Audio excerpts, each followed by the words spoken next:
नमस्कार फ्रेंड्स, स्वागत है आपका फिर से एक बार हमारे YouTube चैनल स्टार बुंदेलखंड में। दोस्तों, आज का वीडियो हम लेके आए हैं आपके सामने जो नवोदय विद्यालय के जो फॉर्म भर रहे हैं किस प्रकार से हमें फिल करना है, और साथ ही साथ जानेंगे इनके जो डॉक्यूमेंट क्या अपलोड होना है और इसकी प्रक्रिया क्या है, हमें कैसे इसका साइज बनाना है डॉक्यूमेंट्स का।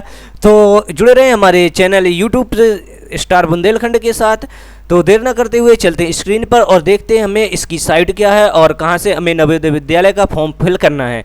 तो दोस्तों, इस प्रकार की देख पा रहे हैं ये साइट है हमने जवाहर नवोदय विद्यालय समिति। आपको क्या करना है, कोई भी क्रोम ब्राउजर लेना है, क्रोम ब्राउजर में आपको सर्च कराना है। यहाँ पे हमने एक न्यू टैब ली है और यहाँ पे हम सर्च कराएंगे NVS। यहाँ पे आप देख पा रहे हैं नवोदय विद्यालय समिति, इस पर करेंगे क्लिक।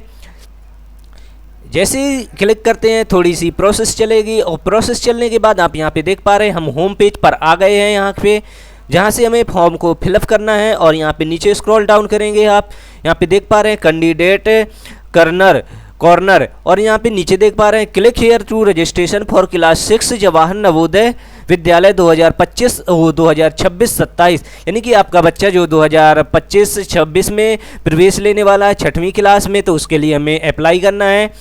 और यहाँ पे आप देख पा रहे हैं हमें करना होगा यहाँ पे रजिस्ट्रेशन पर क्लिक। और जैसे ही हम रजिस्ट्रेशन पर क्लिक करेंगे हमारा जो रजिस्ट्रेशन के पेज है सामने खुल के आ जाएगा।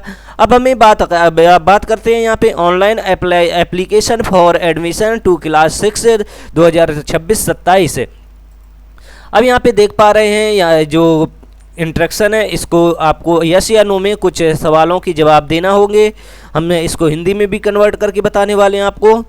तो यहाँ पे आप देख पा रहे हैं the candidate has already passed study class 5th prior to season 2025-26। यानी कि उम्मीदवार सत्र 2025-26 से पहले कक्षा 5वीं से पहले ही पारित और अध्ययन कर चुका, यानी कि 2025-26 के पहले कक्षा 5वीं में प्रवेश करके पास किया है या नहीं किया है। तो बच्चा अभी नहीं किया है, क्योंकि अगर हम यस करते हैं तो आप यहाँ पे देख पा रहे हैं तो इसके लिए ये एलिजिबल नहीं होगा, हमें यहाँ पे नो करेंगे। और यहाँ पे देख पा रहे हैं कैंडिडेट हैज एफर्ड इन जवाहर एरियल्स। तो यहाँ पे देख पा रहे हैं जो उम्मीदवार है पहले जवाहर नवोदय विद्यालय में दिखाई दिया है, यानी कि उसने पहले कोई जवाहर नवोदय विद्यालय का एग्जाम दिया है। तो अगर हम यस करते हैं तो इसके लिए भी हम एलिजिबल नहीं होंगे, इसके लिए भी नो करेंगे। अब नीचे जो ऑप्शन है 4 ऑप्शन, तो इसके लिए हम यस करने वाले हैं। अब इसके बाद अगला है ये पूछ रहा है क्या आपने प्रोस्पेक्ट पढ़ा है, जो ये निर्देश दिए हैं उसको पढ़ा है कि नहीं पढ़ा है। तो हमने पढ़ लिया है तो इसको करेंगे यस। और ये एक अगला पूछ रहा है whether you district of resident and class 5th और स्टडी इन सेम, यस या नो। यदि आपने जो रेसिडेंट जहाँ पे आप रह रहे हैं उसी डिस्ट्रिक्ट में रह रहे हैं जहाँ से आप फॉर्म को अप्लाई करना चाहते हैं तो यस। यहाँ पे नो अगर करते हैं तो हम अप्लाई के लिए पात्र नहीं होंगे, तो यस करेंगे। अब इसके बाद जो एक और ऑप्शन पूछ रहा है यहाँ पे whether the candidate has been promoted from class 4th and admission to class 5th before 31 July 2025।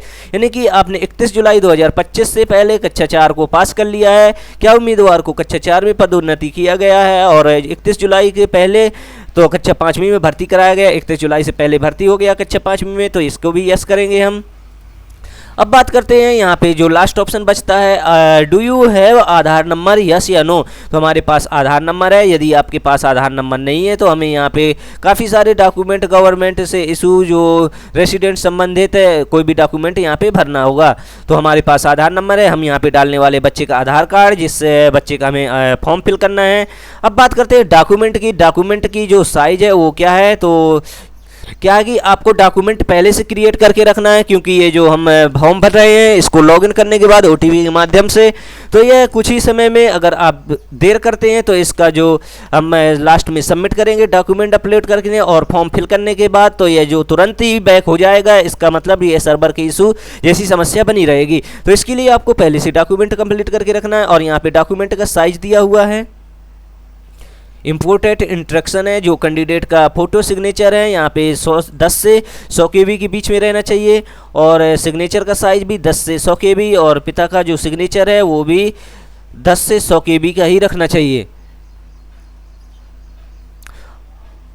और इसके बाद ओबीसी सर्टिफिकेट यानी कि जाति प्रमाण पत्र का जो साइज़ है यहाँ पे 50 से 300 KB का ही रखना है। और रेसिडेंट सर्टिफिकेट भी आपको अपलोड करना होगा। तो यहाँ पे 4 डॉक्यूमेंट अपलोड करना है।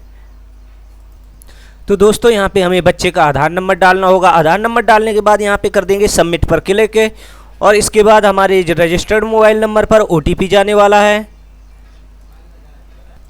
तो दोस्तों हमने यहाँ पे हमारे जो रजिस्टर्ड मोबाइल नंबर पर OTP आया था, हमने यहाँ पे फिल कर दिया। अब करेंगे सबमिट पर क्लिक, और इसके बाद थोड़ी सी चलने वाली प्रोसेस है, थोड़ी सी देर लगेगी यहाँ पे, और हमारा जो फॉर्म का OTP है वो सबमिट हो जाएगा।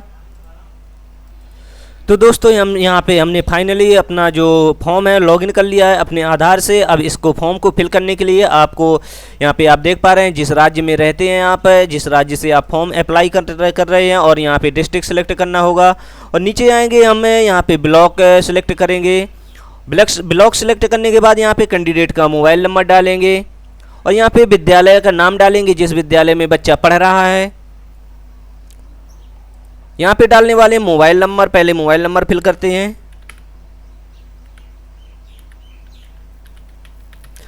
और यहाँ पे डालेंगे स्कूल का नाम।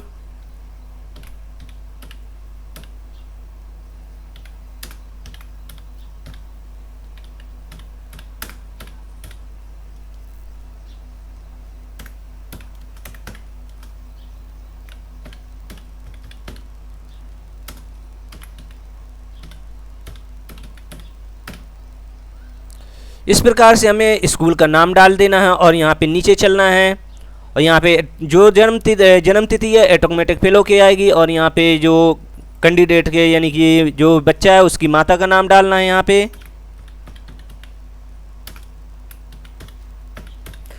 और नीचे आएंगे यहाँ पे अभिभावक का नाम डालना होगा, जो भी गार्जियंस नेम है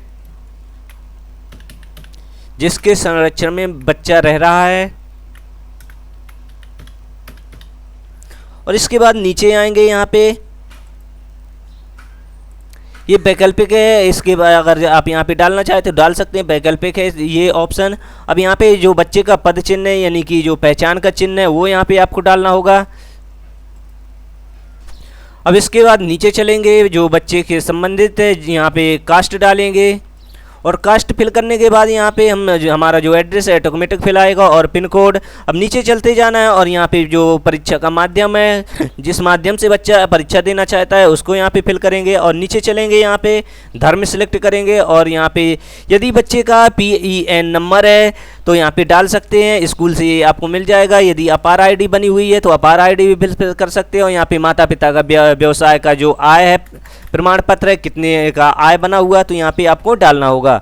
तो यहाँ पे हमारी जो ID नंबर है ये बनी हुई है, तो हम इसको फिल करते हैं।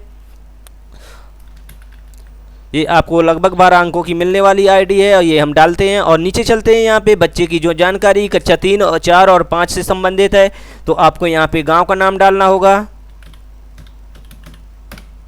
गांव का नाम डालने के बाद तीनों में डालना होगा, और यहाँ पे हम गांव का नाम डालते हैं, और इसके बाद स्कूल का नाम डालते हैं।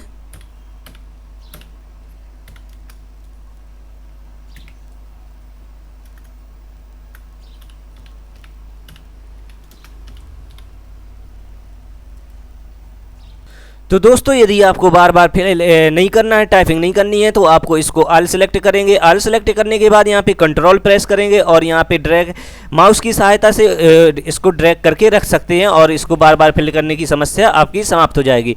अब पूछ रहा है स्कूल की स्थिति, यानी कि शहरी क्षेत्र है या फिर ग्रामीण क्षेत्र है, तो आपको यहाँ पे भरना है। और यहाँ पे जो ये मान्यता प्राप्त है, यदि ये बच्चे स्कूल मान्यता प्राप्त है तो यहाँ पे मान्यता प्राप्त ही रहना है। यदि नॉन मान्यता प्राप्त है, गैर मान्यता प्राप्त है, तो यहाँ पे आप सिलेक्ट कर सकते हैं अपने अनुसार। यहाँ पे बच्चे की जो सत्र है कक्षा 3, 4, 5 की यहाँ पे पूछने वाला, एक बार आपको चेक कर लेना है।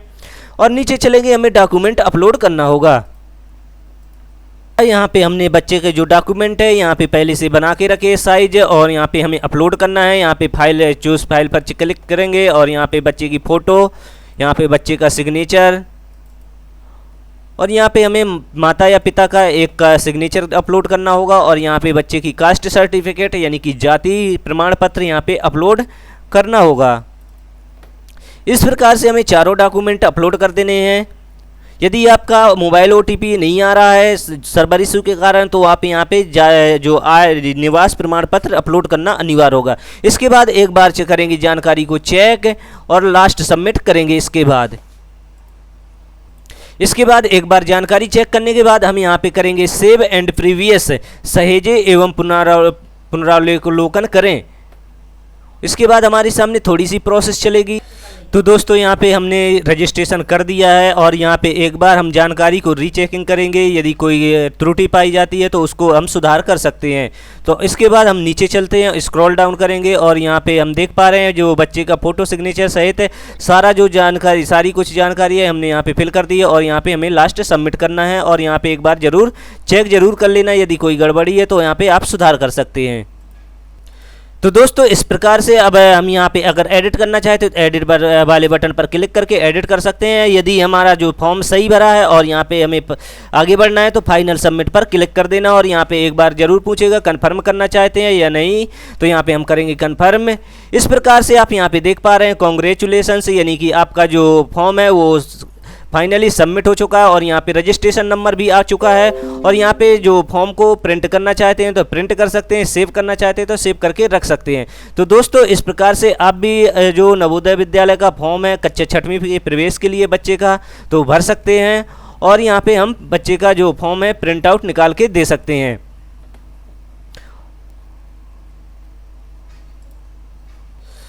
और एक और चीज़ दोस्तों, अगर यदि आपको डॉक्यूमेंट संबंधित रीसाइज करने में कोई समस्या जाती है तो इसका जो रीसाइज करने का तरीका है हम बताने वाले हैं। तो यदि आप इस फॉर्म को भी समस्या जा रही है भरने में तो आप हमें कमेंट बॉक्स में कमेंट करके बता सकते हैं। तो मिलते हैं इसी तरह की एक और नई जानकारी के साथ, तब तक के लिए नमस्कार।